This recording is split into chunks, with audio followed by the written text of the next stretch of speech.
Hi, my name is Attorney Walter Ruthnauth III. I'm with Disability Resolution PA. We are in the category of cleaning.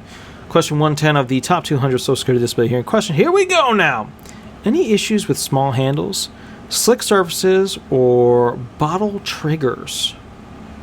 Oh, that's pretty good. Any issues with small handles, fine manipulative functioning? Remember, we're probably using our fingertips with those as opposed to giant grasping. Gross manipulative functioning. Slick surfaces, are you at drop risks? Do you have a tough time holding on to things? Do you not have fine motor reflexes? Or bottle triggers, right? Are you able to go ahead and spray the appropriate amount? Or is it one of those deals where you just, you can't actually, your hand isn't strong enough to squeeze it? Now we're getting to the, pounds capacity to go ahead and squeeze. Those kinds of functions.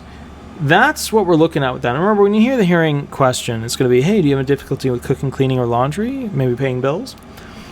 What they mean by all of this is, we're breaking it down. You're getting to hear some of the things that I expect to hear about. Do you have a difficulty with cleaning? Yeah, actually I do. I have a hard time with small handles, slick surfaces, and bottles that have triggers on them. Great answer. Great answer. I'm like, oh, how did you think of that? Oh, it's because I watched this video on YouTube. It's amazing. Which is why you should like. You should subscribe. You should leave 5 stars. And if you want to call me or catch up with me, email me or call me or catch me live 8 to 10 every Thursday on YouTube, Eastern Standard Time. And I'll be there because, I don't know, we do it, but we'll get her done. All right, I'll catch you a little bit later. We'll go from there. Thanks so much. Bye-bye.